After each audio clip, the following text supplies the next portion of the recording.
अस्सलाम वालेकुम।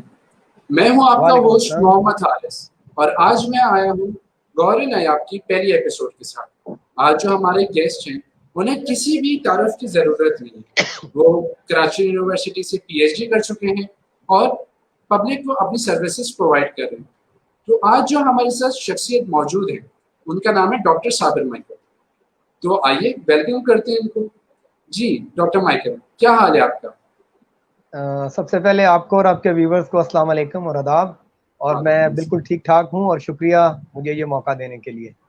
जी अच्छा, आपसे इंटरव्यू स्टार्ट करने से पहले एक बहुत इम्पोर्टेंट आपसे एक एक्सप्लेनेशन चाहिए। आपने जी कुछ हमें मैसेज भेजे थे अपनी लाइफ की स्ट्रगल के बारे में। तो उसमें एक आपने मैसेज में लिखा था, my father never wanted me to acquire education because he didn't see any use in it. तो हम्म। आप मुझे ये बता सकते हैं कि आपके फादर ने आपको एजुकेशन देने से क्यों मना किया था? अच्छा, इसका बैकग्राउंड ये है कि अ, मैं जिस इलाके में रहता हूँ पीआईबी कॉलोनी में, सेंट्रल जेल के पास, जी जी। वहाँ एक कैथलिक चर्च है और कैथलिक चर्च में बच्चों की तरबियत का एक अपना निज़ाम होता है जिसे संडे स्कूल कहते हैं। उसमें बच्चों को बिल्कुल। संडे के दिन तालीम दी जाती है और फिर मुख्तलिफ स्कूल छोटे छोटे इलाकों में बनाए जाते हैं। एक तो हमारे बड़े स्कूल हैं, लेकिन इलाकों में भी स्कूल बनाए जाते हैं जहाँ पर लेस प्रिविलेज लोग हैं, ताकि वहाँ बच्चों को सही। पहले स्कूलिंग के लिए प्रिपेयर किया जाए। अच्छा, बिल्कुल ठीक। वहाँ हमारे यहाँ एक ब्रिटिश नन होती थी उस वक्त की मिशनरी, वो आया करती थी पाकिस्तानी नन्स के साथ। तो हमारी जो पाकिस्तानी नन्स थे, शायद उसको उनको तो इतना अंदाजा नहीं था, लेकिन क्योंकि वो यूके से आई थी तो उन्हें पता था कि मेरी स्पेशल नीड्स हैं। आम बच्चों की तरह मैं भी आम स्कूल में जाया करता था, दो चार बुक्स भी ले लेता था अपने साथ और कॉपी और सही है। पेन भी, लेकिन जाहिर है मैं उनके साथ कर नहीं पाता था कुछ भी। तो ऐसा हुआ कि मेरे दादा हैं जिनको मैं अपनी जिंदगी का तमाम तर क्रेडिट देता हूँ। जब मैं सही। ब्लाइंड पैदा हुआ बाय बर्थ, तो हुआ यूं कि वो मुझे हॉस्पिटल से हॉस्पिटल लेके घूमते रहे। और फिर एक दफा एक एक डॉक्टर साहब थे जिना हॉस्पिटल में, आई डिपार्टमेंट में, तो उन्होंने मेरे दादा को बुलाया और उन्होंने कहा कि मैंने आपको मुख्तलिफ हॉस्पिटल्स और मुख्तलिफ जगहों पे देखा है इस बच्चे के साथ, और हम इस नतीजे पे पहुंचे हुए हैं कि इसका कुछ भी नहीं हो सकता। अगर आप इसको जिंदगी में कुछ कामयाबी की तरफ डालना चाहते हैं तो आप कोशिश करें कि इसको किसी तरह से एजुकेशन जो है अगर इसको मिल जाए तो। उसके बाद मेरे ठीक है। दादा ने बहुत एफर्ट की। वो नन्स हमारे इलाके में आई और उन्होंने मुझे थोड़ा पढ़ाना भी शुरू किया, जितना वो ओरल्स पढ़ा सकती थी सब कुछ उन्होंने किया। और मैं फिर बिल्कुल पढ़ता गया और बिल आखिर में पंजाब, एक हमारा कैथलिक ब्रांड सेंटर था, वहां पर चला गया, सही। वहां पढ़ा। और मैट्रिक के बाद जब मैं आता था तो अपने अब्बू से इस ख्वाहिश का इजहार करता था कि मैं पीएचडी करना चाहता हूँ। उनका ये ख्याल था, वो जो ये कहते थे कि बस थोड़ा बहुत पढ़ लिया ठीक है, उनका ये ओ। ख्याल था कि यहाँ तो आम लोगों को मुलाजमत नहीं मिलती, एक्सेप्टेंस नहीं मिलती, तो आप क्या जी करोगे ये। ये सब कुछ अचीव करके। हम हम्म। माइनॉरिटी से हैं, हम आप पर्सन विद डिसेबिलिटी हो, तो ये कैसे मुमकिन होगा। जाहिर है वो इकोनॉमिकली भी स्ट्रांग एक नहीं थे। मिनट के लिए तो यहाँ वो पे मैं आपको ये, इंटरप्ट करना चाहता हूँ, प्लीज डोंट माइंड। जी आपने यहाँ पे एक ओके लफ्ज यूज किया माइनॉरिटी। आप यहाँ पे जी। माइनॉरिटी से किसको डिस्क्राइब कर रहे हैं? अब मैं यहाँ माइनॉरिटीज जो constitution of Pakistan minority explain करता है, that is the religious minorities. तो मेरा ठीक है। अपना ताल्लुक मतलब क्रिश्चियन कम्युनिटी से है। सही सही। और इस एतबार से although the constitution says all the citizen are equal, but ये बिल्कुल। बाइफर्केशन मौजूद है। एंड इट जी इज, जी। ये कॉन्स्टिट्यूशन में क्यों मौजूद है, टू सपोर्ट द माइनॉरिटीज, ताकि उनके लिए स्पेशल मेजर्स हो सके, बिल्कुल। उनके लिए स्पेशल प्रोग्राम्स हो सके, स्पेशल स्कीम्स एग्जैक्टली। हो सके। उसकी एक पॉजिटिविटी है जिसके वजह से हमारे जो आइन के बानी हैं उन्होंने माइनॉरिटी और मेजॉरिटी का तस्वर रखा। जी बिल्कुल। ठीक है। तो आपने फिर जब आपके फादर ने आपको ये कहा कि जब माइनॉरिटीज को और डिसेबल्स को इतनी अपॉर्चुनिटी नहीं मिलती, तो आपने जब ये जुमला सुना तो आपने अपने आप को फिर कैसे पिकअप किया? आपने अपने आप को कैसे मोटिवेट किया पीएचडी के लिए? अच्छा, मैं असल में दो शख्सियात से जिंदगी में मुतासर हूँ। एक अच्छा। नेल्सन मंडेला मरहूम, नेल्सन मंडेला। वो आप ये कह सकते हैं कि मेरे मेंटोर हैं। और उसके साथ ओके। साथ मोहतरमा मरहूम मोहतरमा बेनजीर भुट्टो। हमारे व्यूवर्स अच्छा। बहुत सारे मुख्तलिफ सियासी जमातों से ताल्लुक रखते होंगे, बिल्कुल। लेकिन जी मैं जी। उनकी जो रिस्पेक्ट करता हूँ या जो उनको अपना सही। आइडियल मानता हूँ, वो as a academician and human rights defender. जब मैं ठीक है। 90s में 9th-10th में था, मेरे टीचर मुझे कॉलम्स और सारी चीजें पढ़ के सुनाया करती थी, तो ये दो लोग बहुत एक्टिव थे उन दिनों मीडिया में। वो साउथ अफ्रीका में और ये पाकिस्तान में वुमेन राइट और ह्यूमन राइट्स की बात करती थी, वो वहाँ रेसिज्म के अगेंस्ट बात करते थे। तो ये जी। लोग मेरे इंस्पायर्ड था मैं इनसे, इनको आजादी पीएचडी की डिग्रीज मिला करती थी। अब मैं जब 8th-9th में था तो मेरे साथी कहते थे हम डॉक्टर बनेंगे, सो बाय देन आई डिसाइडेड कि कुछ भी हो जाए मुझे पीएचडी करनी है, मुझे डॉक्टर बनना है, अपने नाम के साथ लगवाना है, ये मेरी कमिटमेंट थी। और मैंने फिर पीछे मुड़ के नहीं देखा। अब्बू ने मुझसे कहा, उसके बाद मैं ज्यादा मजबूत हुआ इस जमीन में, ठीक है। तो मैं सही। इवन जब मैंने मास्टर्स किया सोशल वर्क में कराची यूनिवर्सिटी से, तो तब भी अब्बू ओके। के इतने पॉजिटिव रिमार्क्स नहीं थे, तो मैंने उनको कहा अब अच्छा। मैं पीएचडी के लिए जा रहा हूँ, ठीक है। तो उस सही वक्त है। जब मैंने पीएचडी में चला गया और उस दौरान ही मैंने इंटरनेशनल ट्रेवल्स और सारी चीजें शुरू की, तो फिर शायद उन्हें रियलाइज होना शुरू हुआ।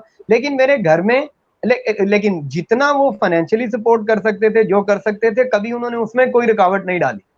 लेकिन थोड़ा सा अच्छा, अच्छा। मायूसी का इजहार करते थे, लेकिन पैरेलल मेरे दादा जो हैं वो उतना ही ज्यादा बूस्ट किया करते थे मुझे। अच्छा, अच्छा। तो ठीक है, बहुत मुझे खुशी हुई आपकी ये स्टोरी सुनकर कि आपने किस तरीके से अपने आप को पिकअप किया। मैं आपसे एक और रिक्वेस्ट करता हूँ कि जो व्यूअर्स हैं, सिर्फ व्यूअर्स के लिए नहीं, तमाम ही लोगों के लिए, जिनके पास ये तमाम नेमतें पूरी मुकम्मल हैं और वो अभी भी इतने अनग्रेटफुल हैं, आप उनके लिए क्या मैसेज करना चाहेंगे? अच्छा, मैं ना आपको बड़ी एक अहम बात बताना चाहता हूँ। जी, बिल्कुल। कभी कभी हमारे मुल्क में ये तस्वर होता है कि अगर कोई शख्स बीमार पैदा हुआ है, माजूर पैदा हाँ, हुआ है, तो शायद हाँ। इसमें किस या तो पेरेंट्स का गुनाह है या कोई पिछली पुश्तों का गुनाह है। खुदारा इस चीज को भूल अच्छा। जाए, ऐसा कुछ भी नहीं है।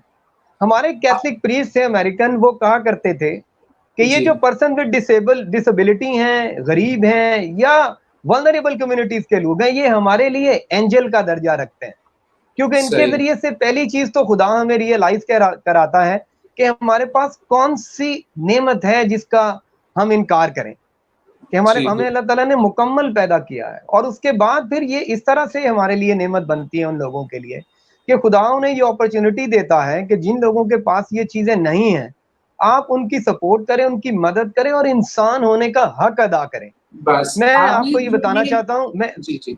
हाँ, मैं बड़ी इंपॉर्टेंट बात आपको बताने लगा हूँ। ये जी, बताना जी। बहुत जरूरी है क्योंकि ये बड़ी वाइड स्प्रेड कंसेप्शन है हमारी सोसाइटी में। जीसस जी, जी। क्राइस्ट, आप जानते हैं कि वो, जैसा कि तमाम मेरे मुसलमान बहन भाइयों का भी उन पर एतकाद है, और वो जी, जी। मोजज़ात उनके कुरान पाक में भी मौजूद है। अच्छा, जी, जी। ऐसा हुआ कि वो किसी किसी जन्म के अंधे को उन्होंने शिफा दी। जब उन्होंने शिफा दे दी तो जो उनके डिसाइपल्स या उनके हवारी थे, सहाबी थे, उन्होंने उनसे आके पूछा कि ये क्यों ऐसा पैदा हुआ, किसने गुनाह किया, इसने या इसके पेरेंट्स ने? ओह! तो उन्होंने बड़ा सही। तारीखी जवाब दिया। उन्होंने कहा ना इसने गुनाह किया, ना इसके माँ बाप ने, ये इसलिए पैदा हुआ कि खुदावंद का जलाल जाहिर हो। और मैं पर्सनली खुद ये फील करता हूँ कि मैं दुनिया में इसलिए ब्लाइंड पैदा हुआ कि खुदा का जलाल जाहिर हो, क्योंकि खुदा ने मुझे कमजोर तबके में रख के, माइनॉरिटी में जी, रख के, पर्सन विद डिसेबिलिटी रख के वो इज्जत, वो शोहरत, वो जी। मकाम अता किया, शायद जो आम इंसानों के लिए मुमकिन नहीं है, बहुत मुश्किल है। ताकि जी। इससे खुदावंद का जलाल जाहिर हो, खुदावंद की the gods glory should be expose through it, कि खुदा क्या क्या कर सकता है। बिल्कुल। यहाँ से आपको मैं एक और बात बताना चाहता हूँ कि आपने एक जुमला कहा कि मैं चाहता हूँ कि सपोर्ट करें, जिनके पास ये तमाम नेमतें हैं, मुकम्मल हैं, वो सपोर्ट करें। तो मैंने आपकी प्रोफ़ाइल जब गो थ्रू करी थी, तो मैंने देखा आप एक टीचिंग प्रोफ़ेशन के अलावा आपके बहुत डिफरेंट प्रोजेक्ट्स भी हैं। जैसे पीस, वेलफेयर एंड डेवलपमेंट का आपका एक प्रोजेक्ट है जिसके आप प्रेज़िडेंट हैं। तो आप आज स्विस टीवी में हैं, तो आप जितने भी व्यूअर्स हैं, आप उनसे क्या रिक्वेस्ट रखते हैं? वो आपकी किस तरीके से सपोर्ट कर सकते हैं? अच्छा, मैं बिल्कुल आपके सवाल का जवाब मैं इस तरह से देना शुरू करता हूँ। टीचिंग मेरा प्रोफेशन है, वो मेरी फैमिली के लिए है, मेरी अर्निंग है। जी, जी। लेकिन जो मेरा एक्चुअल प्रोफेशन है वो है सोशल वर्क और ह्यूमन राइट्स। ओके। मैं ये महसूस करता हूँ कि जिन मसाइल और मुश्किलात का सामना मैंने किया है, उन जी, जी। मसाइल और मुश्किलात के खात्मे के लिए मुझे अपनी एकेडमिक, अपनी प्रोफेशनल और जो मेरे ज़ाती तौर पर वसाइल हैं, उनको मुझे इस्तेमाल करना चाहिए। इसी जी। तसव्वुर के तहत मैं बहुत सारी ऑर्गेनाइजेशन के साथ वाबस्ता हूँ जो माइनॉरिटी पर काम करती हैं, डिसेबिलिटी पे काम करती हैं, वुमेन एंड चिल्ड्रन पे काम करती हैं, सीनियर सिटीजन पर काम करती हैं। लेकिन मैंने एक ऑर्गेनाइजेशन डेवलप की जिसका नाम मैंने रखा peace welfare and development association, पौधा जी तंजीम बराए अमन, फलाह बहबूद और तरक्की, और जिसका मोटो है कि इंसानियत सबसे पहले और तरक्की सबके लिए। ये इसका मिशन स्टेटमेंट है। सही हम बतौर जबरदस्त। पाकिस्तान क्रिश्चियन, हिंदू, मुसलमान होने से पहले हम इंसान हैं, और सबसे हमारे पहले तमाम इंसान, यस अंबिया की ये तरबियत है, ये मंशा है, ये तालीम है कि हम सब इंसानों को प्यार करें, सब इंसानों से मोहब्बत करें, और वो लोग जो गिर रहे हैं, किसी भी वजह से कमजोर हैं, उनको अपने वसाइल से, उनको अपनी गुफ्तगू से हौसला देके उनको उठाने की कोशिश करें। और ये ऑर्गेनाइजेशन बेसिकली इसके टारगेट ग्रुप में पर्सन विद डिसेबिलिटी हैं, माइनॉरिटी हैं, इसमें जी चिल्ड्रन एंड वुमेन है, सीनियर सिटीजन है, सही विडोर्स और विडोज हैं, और इन तबकात को जाहिर है मदद की जरूरत होती है। और हमारी ऑर्गेनाइजेशन ना सिर्फ नीड बेस्ड अप्रोच के जरिए साथ काम करती है, बल्कि राइट बेस्ड के साथ भी। राइट बेस्ड जी का मतलब यह है कि हम इनके हकूक के तहफ़्फ़ुज़ के लिए भी लॉबिंग और एडवोकेसी का काम करते हैं। और ठीक है नीड बेस्ड ये है कि जितने भी हमारे ये कमजोर तबकात हैं, जहां जहां पर बिल्कुल हम इनको माली मदद दे सकते हैं, अपने ज़राए से, लोगों से मदद लेके, तो हम उनको सही ज़रूर मदद भी मुहैया करने की कोशिश करते हैं। क्योंकि अक्सर ये कहा जाता है जी कि मछली देना, मछली मांगना नहीं बल्कि मछली पकड़ना सिखाओ, लेकिन पकड़ने के लिए आपको सही कुछ इक्विपमेंट भी उसे लेके देने होंगे। तो बिल्कुल वो इक्विपमेंट जैसे बिल्कुल जैसे जैसे हजूर पाक के पास एक शख्स आया और आपने उसे सल्लल्लाहु अलैहि वसल्लम के पास आया, तो आपने फरमाया कि तुम्हारे पास क्या है? उन्होंने जी उसने कहा जी मेरे पास एक कंबल है और एक और चीज है। तो आपने उसको बेचा और उसको दस्ता एक कुल्हाड़ी लेके दी, जिससे उन्होंने कहा कि अब आप मेहनत करो, और वही बिल्कुल शख्स इंडिपेंडेंट हो गया। जब तक हम लोगों को मछली पकड़ने के लिए कोई तरबियत नहीं देंगे, स्किल नहीं देंगे, कुछ फाइनेंशियल या दीगर किस्म की मदद फराहम नहीं करेंगे, तो मैं ये तो भी वो आपसे जो पूछना ऑब्जेक्टिव चाहता है वो हूँ हम कि पूरा नहीं कर आप सकेंगे। न्यूज़ टीवी के व्यूअर्स से आप किस किस्म की सपोर्ट चाहते हैं? वो जितने भी व्यूअर्स हैं, क्योंकि स्विस टीवी हम्म बेसिकली बिजनेसमैन ग्रुप के साथ बिल्कुल इन्वॉल्व है, तो बहुत जी जी लोग हेल्प करने के लिए आगे आते हैं।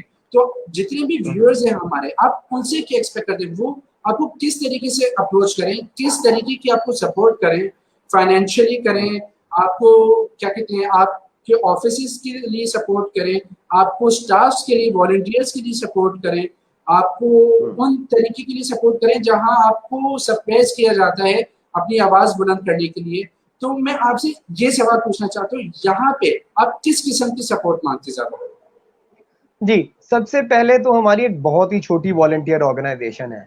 हम ये ठीक चाहते हैं है कि अगर कोई कोई ऑर्गेनाइजेशन, कोई ग्रुप, कोई इंडिविजुअल, कोई फिलैंथ्रोपिस्ट हमें कोई छोटा ऑफिस मुहैया कर सके, तो वो हमारे लिए एक ऐसी प्लेस होगी जहां पर हम बाकायदा तौर पे मतलब ऑर्गेनाइज तरीके से काम कर सकें। और ठीक फिर है मेरा ये एक इरादा है कि मैं एक इंक्लूसिव एजुकेशन जो है उसका एक इदारा ब्लाइंड और फिजिकल हैंडीकैप लोगों को मिला के बनाना चाहता हूँ, जहां पर सही उनकी रेजिडेंस भी हो, इस सिलसिले में बिल्कुल कुछ मदद हो सके। फिर मैंने आपसे अर्ज किया कि हम स्टूडेंट्स की फीसिस में, किताबों में हेल्प करते हैं, विडो और विडोर्स की हेल्प करते हैं, ठीक सही है, सही और लोगों की व्हील चेयर वगैरह उनको देने की कोशिश करते हैं मुख्तलिफ मुखैर हजरात की सपोर्ट से। और ठीक अगर है वो हमें फाइनेंशियली भी डेफिनेटली सपोर्ट कर सकें, तो ठीक है ये हमारे लिए बहुत अच्छा होगा। और अगर कोई वॉलंटरीली हमारे साथ अगर काम करना चाहे तो ज़ाहिर है that is also very much welcome. लेकिन ये बुनियादी तौर पर ये सपोर्ट जो है कि हमें इस वक्त एक कोई हमारा कोई ऑफिस के लिए हेल्प हो जाए, हमें एक फाइनेंशियल हेल्प हो जाए कि हम अपने लोगों की सस्टेनेबल बेसिस के ऊपर हेल्प कर सकें। अभी तक तो ये है कि हम मुख्तलिफ लोग आपस में जहाँ कोई रिक्वेस्ट आई तो उसको अपने वसाइल से पूरा करने की कोशिश करते हैं। लेकिन अगर ठीक है कुछ ऐसा सिलसिला हो जाए और लॉन्ग टर्म बेसिस पे अगर हमें कोई ऐसी कोई जगह मिल जाए, कोई ज़मीन मिल जाए जहाँ पर हम दीगर लोगों से भी बात करके बिल्कुल उस इदारे को डेवलप करने की यहाँ कोशिश पे कर सकें। और जी जी यहाँ पे आपसे एक क्वेश्चन करना चाहूंगा कि आपका एक ऑफिस जरूर हुआ करता था जो कि काफी मंथ चला था, वो खत्म होने की क्या वजह थी?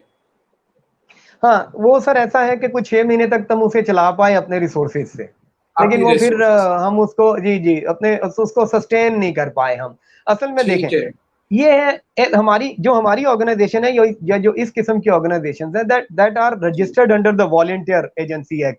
वॉलंटियर्स हैं, मिसाल के तौर पे अभी हमने ये डिसाइड किया कि जी अभी लेट्स से ईद आएगी तो हम ईद मिलन पार्टी अपने ब्लाइंड लोगों के लिए या डिसेबल पर्सन के लिए करेंगे, या अभी स्कूल शुरू होंगे तो हम बच्चों को किताबें देंगे, कुछ लोगों की फीस रहती है तो वो देंगे। तो ये हम कुछ अरसे तक तो कर लेते हैं किसी ना किसी जगह बैठ के, कभी चर्च की प्रीमिसेस यूज कर लें, कभी किसी दोस्त का ऑफिस या तो, बट ज्यादा सस्टेनेबल अरसे के लिए हमारे पास फिर वो पॉसिबल नहीं हो पाया।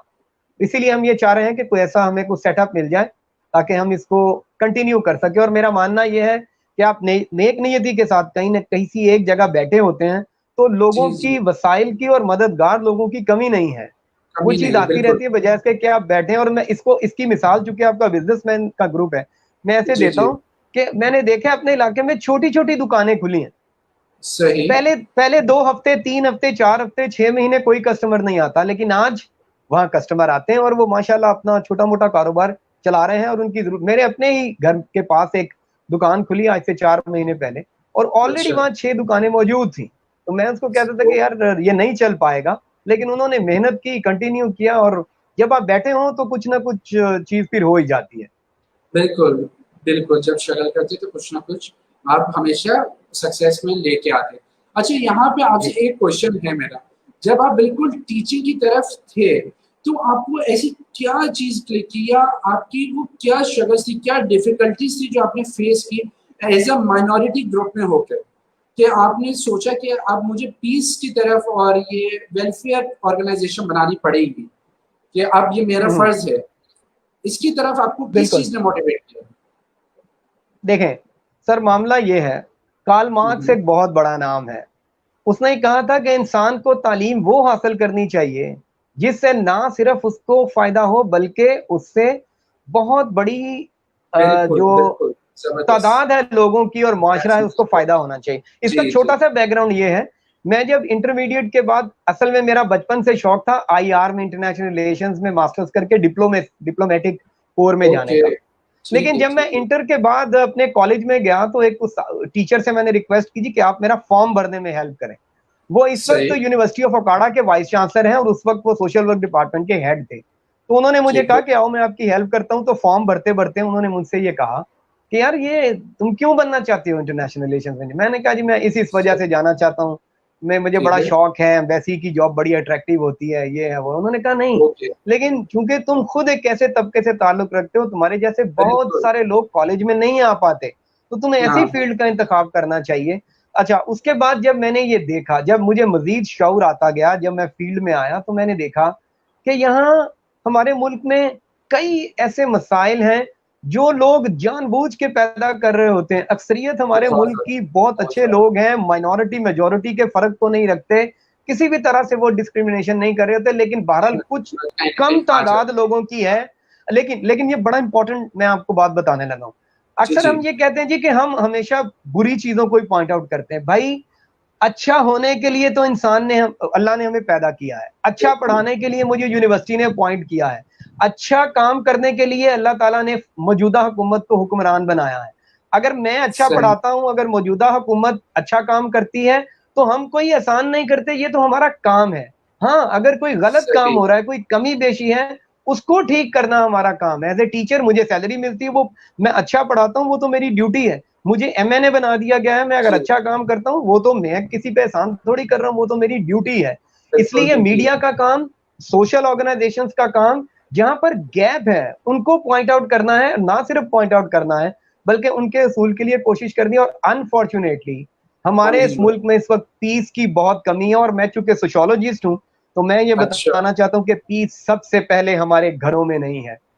हम में से हर कोई अपने अपने दिल पे हाथ रख के देख ले और मेरे इस सवाल का जवाब दे दे कि क्या हमारे घरों में, क्या सबके रिलेशनशिप्स ठीक हैं? क्या सब? आज ही मैं टेलीविजन पे एक न्यूज सुन रहा था कि पिंडी में किसी शख्स ने, बेटे ने अपनी बहू के साथ, अपनी बीवी के साथ मिलकर अपनी माँ को मारा। सोशियोलॉजी ये कहती है कि फैमिली एक बुनियादी यूनिट है। अगर खानदान में अमन नहीं है तो दुनिया में अमन नहीं हो सकेगा। तो इसलिए हमारे लिए ये जरूरी है कि अपने खानदानी जिंदगी में अमन लेके आए, अपने मोहल्लों में, अपनी मस्जिद में, अपने मंदिर में, अपने चर्चिज में, अपने इदारों में अमन लेके आए। और पीस से मुराद ये है कि जहां सारी चीजें एक्यूरेट चल रही हों, जैसा कि हमारे अखलाक हमारा मजहब और हमारा कानून जिसका तकाजा करता है। और मैंने इसकी बहुत शिद्दत महसूस की। आप ये देखते हैं, हमारी अफवाज पाकिस्तान ने बहुत मेहनत करके ज़रबे अस्त के बाद दहशतगर्दी पे काबू पाया है, लेकिन आप बहुत भी इस बिल्कुल। कराची में हैं और मैं भी इस कराची में हूँ। मैं भी। मैं ये देखता हूँ कि 2002 से 9/11 के बाद, इवन उससे पहले भी, लेकिन उसके बाद बहुत ज्यादा हलाकतें, कोई 80,000 1 लाख के करीब लोग हलाक हुए और अमन नहीं है। और उसकी बुनियादी वजह यही है कि इनजस्टिस है, पीस नहीं है, इनजस्टिस है। टॉलरेंस नहीं है। और जी, मैंने ये महसूस किया कि इसके लिए हमें काम करने की जरूरत है। सही सही। तो आपको आपसे इंटरव्यू लिया, मैं वाकई में आपसे बहुत इंस्पायर्ड हुआ। मुझे जहाँ तक लगता है जितने भी आज के व्यूअर्स हैं वो भी आपसे इंस्पायर्ड होंगे। जाने से पहले, प्रोग्राम एंड करने से पहले आपसे अब एक सवाल है कि आज आप स्विस टीवी में आए, जी, आपको कैसा लगा स्विस टीवी में आके? क्या आपको अच्छा लगा कि आपका जो मैसेज है वो तमाम लोगों में वो स्प्रेड हो रहा है? आपसे बिल्कुल प्रॉपर्ली आपसे क्वेश्चंस किए गए। आपको स्विस की व्यूअर्स के लिए और स्विस टीवी के लिए क्या मैसेज है आपका? सबसे पहले तो मैं आपको स्विस टीवी को की टीम को मुबारकबाद देना चाहता हूँ और शुक्रिया बहुत मैंने शुक्रिया। पहले ही कर दिया कि मैं शुक्रगुजार हूँ कि आपने मुझे इतना बड़ा और रेलेवेंट लोगों का प्लेटफॉर्म दिया। क्योंकि एक जी, एनजीओ के बिल्कुल। लिए या एक वॉलंटियर ऑर्गेनाइजेशन के लिए जो हमारी बिजनेस कम्युनिटी है वो बहुत अहम होती है। और बड़े बड़े फराख दिल बिजनेसमैन हमारे मुल्क में मौजूद हैं। हमने कोरोना मौजूद के है। दिनों में हम खुद भी राशन तकसीम करते रहे और देखते रहे कि लोग किस तरह माशाल्लाह, खामोशी के माशाल्लाह। साथ, मैं हमारे एक ज़बरदस्त। मुस्लिम दोस्त हैं उनके साथ मिलके लियाकत हॉस्पिटल में राशन की डिस्ट्रीब्यूशन का काम किया करता था। तो हमें सही। ये बड़े बड़े इतने आला लोग हैं जो बेलौस काम करने के लिए तैयार हैं। मैं आज के इस इंटरव्यू से बहुत मुतमईन हूँ और मुझे खुदा पर पूरा भरोसा है कि खुदा इस इंटरव्यू के जरिए से जरूर हमारा हाथ पकड़ेगा और हमारे बिल्कुल, जरिए बिल्कुल। बहुत सारे दूसरे लोगों की मदद होगी। और डेफिनेटली ये ऐसा सदका जारिया होगा जो कि आप लोगों के लिए भी हमेशा दुआओं का बायस रहेगा। Very nice hearing it. Really enjoyed taking an interview with you. It was such a pleasure. मैं वाकई में आपसे बहुत इंस्पायर्ड हुआ और मैं वाकई आपका बहुत फैन हूँ। तो जितने भी स्यूल्स के व्यूअर्स हैं, मैं चाहता हूँ कि आप डॉक्टर साबिर माइकल की जिस तरीके की भी सपोर्ट कर सकें इनकी ऑर्गेनाइजेशंस के लिए आप करें। इनको अप्रोच करने के लिए नीचे नंबर इनका दिया गया है 0345 3203 889। तो आप इनको अप्रोच करें और इनकी जितनी हेल्प कर सकते हैं ज़रूर करें। जी। एक सेकंड, मैं कुछ बोल सकता हूँ? जी, जी, बिल्कुल। मैं सिर्फ ये कहना चाहता हूँ कि ये जो आपने मेरा नंबर अभी बयान किया 0300 जी, 2545 726, यही नंबर है जी अच्छा। ये? हाँ, इट इज। इसको जरा सही, चेंज सही। कर दें ताकि 0300 टू फाइव बस फोर ठीक है। Five seven two six it is ठीक है। Also on the WhatsApp. चूंकि मैं ओके। सेंट्रल जेल के पास रहता हूँ कि अगर कभी ना लगे तो इस पे भी राब्ता हो सकता है। और मैं अपना नंबर सही। चाहता हूँ कि आप वो भी अगर लिख दें, जो मेरा ऑफिस का नंबर है 0213 4931 474। I repeat, 0213 4931 474। बिल्कुल, थैंक ठीक यू, है। सॉरी आपको इंटरप्ट करने के लिए नहीं, माजरत नहीं। खां। बहुत अच्छा है कि आपने सेकंड नंबर भी वो दे दिया ताकि लोगों को रीच करने के लिए आसानी हो। बहुत जी, खुशी हुई आपके साथ इंटरव्यू लेके। आई होप सो आप भी बिल्कुल सैटिस्फाइड गए होंगे यहाँ से। तो जी, बस बहुत शुक्रिया। इंटरव्यू यहाँ ठीक है। यहीं पे इंटरव्यू हम शुक्रिया जी, एंड करते हैं। शुक्रिया। अल्लाह हाफिज जी। अल्लाह हाफ़िज़, अल्लाह हाफ़िज़। अल्लाह हाफिज।